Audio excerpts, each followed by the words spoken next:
Hello, pilots, and welcome back to Flight Academy. It's time for Season 2. This series is brought to you by Out of Arc Gaming. As always, my name is Phil. 11 players go head-to-head in a round-robin single-ship tournament to find out who is the ace pilot. The format rules are in the description below, but continuing to join me for the entirety of Round 6, we have... It's Jamie for the finale of the round. Hey, Jamie, and... I see some things that might look familiar to you on the table. Is that you we're seeing on the channel this time? That is me in the mustard jumper on the right there, yeah. With my trusty First Order. Yep, your trusty First Order knife fighter in Kylo Ren. We'll let you go through your list in just a moment. I'm going to cover the gentleman on the left first. So we actually have Duncan in the what seems to be ever popular Cavil in the Scum Y-Wing with marksmanship, ion cannon turret, watch out for that one, proton torpedoes, R4B11, proximity mines, false transponder codes, and a shield upgrade. There's a lot to chew through there, so have fun with that. And what is it you brought again, Jamie? So we've got the great Kylo Ren in the TIE Whisper. And we are bringing a height of perception with him along Predator, Iron Missiles, Pattern Analyzer, and the enhanced jamming suite. Nice. I do like that build. And the fact that that build fits in 75 points. Very surprising, right? I mean, you look at some of the upgrades on some of the other ships, and you're thinking, how? I mean, just how? But you have a Force user with 3 Force in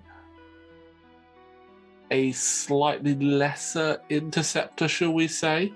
Yeah, I think that you're managing to fit in there because you're only rolling 2 natural evades, I think. Yeah, and also your attack can be a little bit stunted if it's not in the bullseye there as well. For sure. Which, I'm not going to lie, as someone that's flown the Eta-2 a fair amount, that can be so frustrating sometimes when you're just out of bullseye. Yeah, and for here in this build, I think that's why having those optional missiles is quite useful if you don't get that bullseye in. But if you've got a target lock, at least you can maybe stick through a damage and maybe cause some havoc with the ion. Yeah, I mean, we've seen ion really ruin people's days. Normally coming from Cavil, to be honest, he has been the biggest culprit of causing people some serious ion pain throughout this tournament. So, but yeah, I think ion missiles is a good little secondary option there for you, because once you know where they're going to be, it might be even easier for you then to actually line up that bullseye next round, because the action bar on the Whisper with that enhanced jamming suite is just frankly silly. It's deliciously funky. I mean, there are no red actions on there. There are no linked to red actions. Everything is white. And can you pretty much link everything to a jam as well? More or less, yeah. I think that enhanced jamming suite, I think it's the boost, the barrel roll, and the focus, I think are the linked into jams. That's just which is absolutely a crazy. lot of fun. Yeah. And Duncan's list here was the one I think when we all turned up, rocked up on day one, that I saw and thought I don't want to face that. Yeah, that's pretty nasty. So I'm quite pleased to be here, so I can just say that that I think Duncan's and Ben's list were the 2 that I looked at and went, I'm not looking forward to those games. Yeah, they are very tricky lists, especially when Duncan sent me his list. I was just looking at it going, initially I looked at it and went, I like that. Then I looked a bit further and went, oh, that's nasty. We've seen it do really well. So I definitely understand your caution there. With the Whisper being a proper knife fighter, wanted to get in and get out real quick. This game almost feels like it's going to come down to a bit of a road decision, because Duncan really wants to go second, so that he knows where you are, so he knows whether he needs to rotate that arc or not. But similarly, you also want to go second because you want to know how to reposition afterwards. So it's going to be a really fun one. At the moment, you guys are playing it very cagey, or at least you are. I definitely am. Well, like I said, I wasn't looking forward to facing Duncan. I'm not going to go flying straight to him. Yeah, I mean, you've gone from Kylo Ren to Kylo Run Away at the moment, if you don't mind me saying. Just scouting the terrain, you know, got just trying to. I think my plan was I didn't want to get stuck in the rocks. I wanted to, you know, if Duncan went central, I wanted to make sure I, you know, got the obstacle bonus if you were shooting me from the middle. Yeah. And I was just scared of getting trapped in ion onto rocks and off the board. Yeah, you want that wide open space just to give you that freedom. And again, we've seen Duncan ion people onto rocks. We've seen him ion them off the board. You wouldn't imagine a Y-wing to be that scary, but Cavill really is. Yeah, but in this situation, absolutely, it's terrifying. Like, you've got nothing there to, like, again, some of the ships you come up against and some of the ships that are flying, they really need, like, a support or someone to distract, and there is no distractions. It's you, your opponent, 20 minutes, and you just got to get it done. So, but I think we might start seeing some engagement, so this is where it's going to start getting really interesting. Yeah, you can only run for so long, I think. And also, 8 minutes in, got to start shooting. Yeah. Also, I think it was a bit unfortunate for Duncan that he triggered his false transponders, gave you a jam, and you went, "Oh, thanks, cheers." I actually like that. I'm one of the few ships that doesn't mind being jammed. Thank you very much. I'll take that. It's definitely a plus when that happens. Yeah. So, but I mean, Duncan does have that initial target lock, so that is going to be tricky. So we'll see how that goes. Did he call you coming back round? Yes, here we go. We are going to have... Straight in. We're going to have some action. I'm looking forward to it. So obviously you mentioned Duncan and Ben's lists were two that you were wary of and possibly not looking forward to as much throughout the tournament. Were there any other ships that you really liked the look of that just seemed like quite fun for you? I mean, I only really flying First Order. I don't really get to fly many ships, but I think something simple but classics. I think the Poe and the Wedge ships are just ships I would have been tempted to fly if I flew other factions, especially the Poe that we've just seen in the previous round. Would have been quite a fun one, I think, getting those two actions when he wants them. Yeah, he's good fun. He's a solid ship as well, and I think for an ace, he's a very robust ace as well. Some can be a bit glass cannony, some can be very good at one particular thing, but not much else. But I think Poe is just one of those ones that's very robust, very much an all-rounder, like you expect an X-Wing to be. So I agree, it's a good ship, and it's something I'd be interested to fly as well. But let's see. See Kylo putting the fear into Cavill here. Or he's just trying to get out of your arc. But ooh, that gas cloud is angled just too much for him to actually fit that in. So it's a lot of deliberation going into how it's going to be played, and that's an optimistic bullseye check if I've ever seen one. Oh, yeah, it's like, I'll check bullseye. I'll just double check it, you know. Maybe if it does like that screensaver move and bounces off the corner of the board, it might do it. But still range one, so that's good. So early damage in there. So that's 2 shields down. Chip away at that 9 health of the Y-Wing. Again, that's another thing that just makes the Y-Wing scary. It might only have 1 evade dice, but it's still got 9 health to chew through. And unless you're in bullseye or range 1, you're only doing 2 dice. And just look at that. Now, when you saw that roll on a 5 dice ion cannon, I bet you were jumping for joy a little bit. Pretty much, yeah. I mean, I was so glad that Duncan didn't take a focus. I expected him to go aggressive and take that focus instead of attempt the barrel roll. Yeah. So yeah, when all those eyeballs came up, it was it's hard to hide the elation when that happened. Cheeky little grin, probably.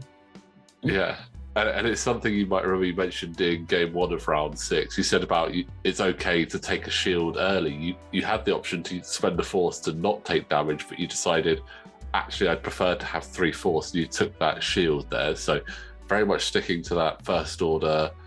It's all right if the paintwork gets scratched, but we'll still come and get your mantra. I do like that. It's fine. And I think you've got to take the advantage of 3 force. I think if you burn it so early and then you're force starved for a few turns, in these little knife fights, you're not really getting the full benefit.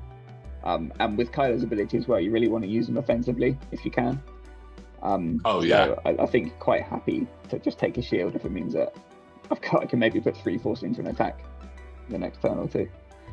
Absolutely. Force starving a force user is not a great thing. I think that's actually how Ben managed to get the win against you, managed to get rid of all of your force. Yep. And then just kept hounding you so that you couldn't actually get it back. And it looked like an absolute slog to do, but it's the best way. The force the force is so great, but once it's out, it becomes quite tricky for you. For sure. It's definitely increased in value again with the range 0 attacks now as well, having the force. Which was again something that I think I was quite happy to sort of try and sling my ship into like range 0 attacks if I could, because it was just such a bonus having that option. Yeah, it's fine. I still get to spend the force to modify my dice. I mean, that again, it really just shows how powerful the force is, and that's why some of the forces are as expensive as they are. Mm-hmm. Another great attack, hit crit going through. You can stuff through. What is the crit? I mean, blinded pilot. You can't not be happy about that. I mean, a crit card that if you got, you just go, okay, that's fine. But Duncan's gone. Oh, now I've got to try and work with that. Yeah, it's not too bad, especially having jammed the target lock off. Definitely things I'll take. Well, we're just going to wait to see what action you take and what move Duncan does. But whilst we're waiting for that, just want to remind you guys, if you do like what we're doing here at Out of Art Gaming, you can support us on Patreon with the link in the description below. But so you jabbed his target lock off, then got your own target lock. Yeah, it's just a nice trade. It's a friendly trade of things. I give him a pot of jam, and he gives me a target lock on him. A pot of jam, brilliant, love it. I do find it funny in that you've essentially done back to him what false transponder codes does. Yeah. So you've always gone. It's the long con. He might have a red that does it at the same turn. I just take a couple of turns to do it. So good. I mean, you're in a pretty good position there. Range 1 with the bullseye. Ooh. Ouch. 3 hits and a crit. Not too shabby. Totally forgot that I had Predator when I spent that target lock. Yeah. But there's a lot of upgrade cards going on. So, 1 force for a crit. You're being cheeky now, aren't you? And that's a console fire. So you let him have a damage. And then the last crit. Oh, I bet you wish you pulled that whole breach out sooner, though. Yeah, I mean, Kylo's ability is so good for trying to chain those links of crits when there's a lot of holes to chew through. I think he's a really good medium and big ship killer that way. Yeah. I think you can really get ships like that into trouble with Kylo's ability, and they're easy to hit with the bullseye as well. Yeah, that is so good if you can chain that. I mean, I did manage to chain 3 hits into 7 crits once, which was hilarious. Console fire not taking Duncan out, and that's a pretty good shot back. And once again, happy to take that shield and not take an ion. Yeah, Caval's ability, doing good stuff. Yeah, I do promise, guys, I will get something a bit better than some cardboard around the board. I ran out of the electrical tape I had last. I ran out, but I'm going to try and get something nicer for season 3, something a little bit more stable as well. Oh, there's a Proxmine dropping. Proxmine to the face. Oh, you only just avoided going fully down there, just taking 2 damage. That was definitely a heart and mouth moment. I mean, yeah. Hits that bump that you're not so bothered about. Camel's still getting to move after though, so. And you are taking that red focus. I don't blame you. I think you want as much at this stage. With that ion turret out the back for those dice, he needs the 1 damage on me as well. I mean, ion cannon turret, such a good choice. It's done really well. And then even Proxmines, that was almost the end there for you. Yeah. I mean, certain reps were getting quite greedy and going up, within range run out the back of a ship with bombs. Yeah. I mean, you're worrying so much about the iron cannon turrets, it's easy to forget. But, we didn't have this in season 1, but we might have a simultaneous fire destruction here. I'm actually... Or not. What did you just do there, Jamie? So this is a cheeky heightened perception coming into its own. Try and get the kill before Duncan can fire back. You mean like that? Yeah. Spending the force just to... Oh, that was really good. I really enjoyed that game. You said you were worried about Cavill, and I completely see why. He almost had you there right at the end, but that was just... You flew Kylo so well there, buddy. I really enjoyed that. It was such a fun game and so close. Duncan with all the tricks, almost grabbing the win as well. It was it was a proper tight game, proper fun. Yeah. And it is always really good fun flying against Duncan because win, lose or draw, he's just always enjoying it. So it's a pleasure to fly against him as well. So Duncan, you flew that really well. He was just really cheeky with his height perception there, to be honest. Yeah, just definitely cheeky. So yeah, really good win there, buddy. But shall we see how that might have affected the tables there? I'm sure you're curious to see where your standing is. So you are in 3rd at the moment. We actually have Wes topping the table, Ben in 2nd. You're in 3rd with a game in hand, I might add. But there's still plenty to play for. There's still a few pilots who can pip that top spot there. But Jamie, I just want to say thank you so much for joining us for the entirety of round 6 there. Cheers, Phil. Yeah, it's been a pleasure. Been really good to see those games. Awesome. Well, thank you very much.